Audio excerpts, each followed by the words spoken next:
Hai, perkenalkan nama saya Ari. Sebelumnya saya ucapkan terima kasih buat yang sudah mampir dan menonton video ini. Jadi dalam video ini saya akan bercerita dan berbagi pengalaman saya sebagai pengidap kecemasan atau anxiety.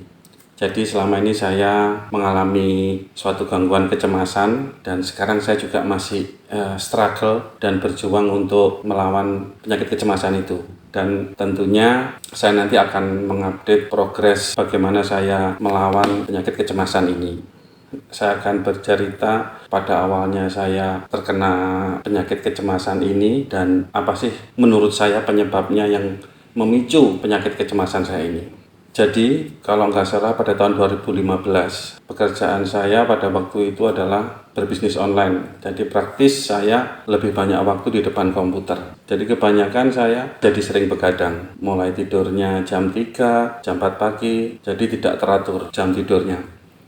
Kemudian saya perokok, saya juga pecandu kopi. Praktis kualitas hidup saya pada waktu itu benar-benar nggak sehat. Apalagi saya nggak pernah berolahraga.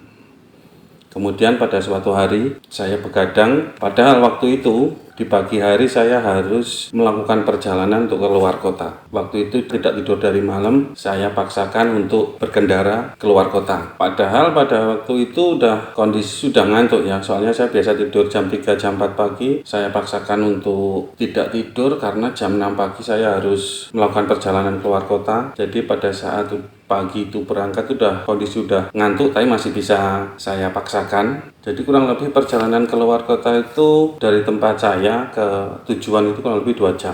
Ya awal-awalnya waktu berangkat masih biasa ngantuk tapi masih bisa ditahan lah.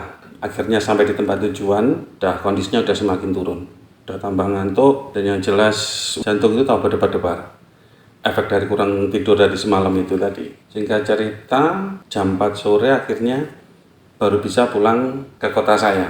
Jadi berangkat dari kota tersebut sekitar jam 4 sore, kondisinya udah semakin parah. Badan udah lemes, jantung tambah berdebar-debar, mulut udah kering, tenggorokan kering.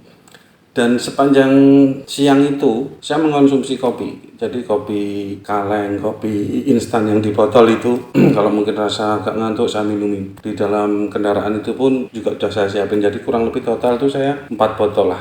Itu sudah nyetir sambil udah lemes, sambil ngantuk, sambil nahan macam-macam lah. Mungkin kalian tahu bagaimana rasanya tidak tidur semalam terus harus melakukan aktivitas sampai sore. Kemudian kurang lebih jam 7 malam itu baru masuk di kota tempat saya. Waktu itu di jalan ada lampu merah, perempatan lampu merah besar. Kendaraan saya berhenti pas paling depan di lampu merah itu. Disitulah pertama kali saya merasakan hal yang sebelumnya nggak pernah saya rasakan. Jadi pada waktu itu di pikiran saya, karena saya udah drop, udah capek, udah pusing, pikiran macam-macam. Saya pikirnya gini, gimana kalau saya nanti di perempatan ini, di lampu merah ini, tiba-tiba saya pingsan. Kemudian tiba-tiba saya kena serangan jantung atau kena stroke. Karena pada saat itu memang rame ya. Jadi di sebelah kanan ada truk, di sebelah kiri ada motor. Jadi ada perasaan itu tambah kayak kejepit gitu kan. Untungnya saya ada di paling depan. Belok kiri itu jalan terus. Jadi karena lampu merahnya lama ya, dan saya udah rasanya seperti nggak kuat. Akhirnya saya jalan untuk belok kiri jalan. Kurang lebih mungkin 15 meter dari perempatan itu saya berhenti, udah saya rebahan sambil gimana nih caranya supaya saya nggak terjadi hal yang saya takutkan tadi. Saat itu rasanya udah perut kayak kram, kemudian dada itu panas, kemudian penglihatan itu seperti berputar-putar. Udah bener-bener waduh ini udah lewat ini, aku udah mau mati ini. Udah perasaannya seperti itu. Kemudian saya ambil HP, saya cari nomor telepon saudara, teman. Akhirnya ketemu teman saya telepon. Saya minta untuk dijemput. Sampai di rumah, habis mobil diparkir, saya langsung tidur. Besok paginya saya bangun, itu badan tuh yang saya rasakan badan masih kurang fresh gitu. Tapi masih ada perasaan apa sih yang terjadi kemarin itu. Saya tuh sakit apa sih sebenarnya? Kenapa saya kok mengalami kejadian seperti itu? Soalnya selama ini saya nggak pernah merasakan hal seperti itu. Misalnya kayak perut rasanya kayak kram gitu. Terus kemudian dada panas seperti ada yang menekan gitu. Terus napas jadi pendek-pendek. Terus penglihatan juga berputar-putar. selang beberapa hari di sela-sela saya bekerja, saya sambil googling. Mungkin ini kesalahan yang sering dialami oleh para penderita kecemasan. Di situ saya mulai mencari-cari. Kepala berputar-putar, jantung berdebar-debar, dan yang saya temukan jawaban di Google itu malah memperparah dari kecemasan saya. Seharusnya saya bisa mendapatkan jawaban dan mendapatkan ketenangan, tapi di situ justru jawaban-jawaban di Google itu memperparah kecemasan saya. Misalnya, kenapa jantung saya berdebar-debar? Ternyata ini adalah gejala penyakit jantung. Kenapa kepala saya pusing berputar-putar? Saya baca ternyata itu adalah gejala penyakit stroke. Kenapa dada saya terasa panas?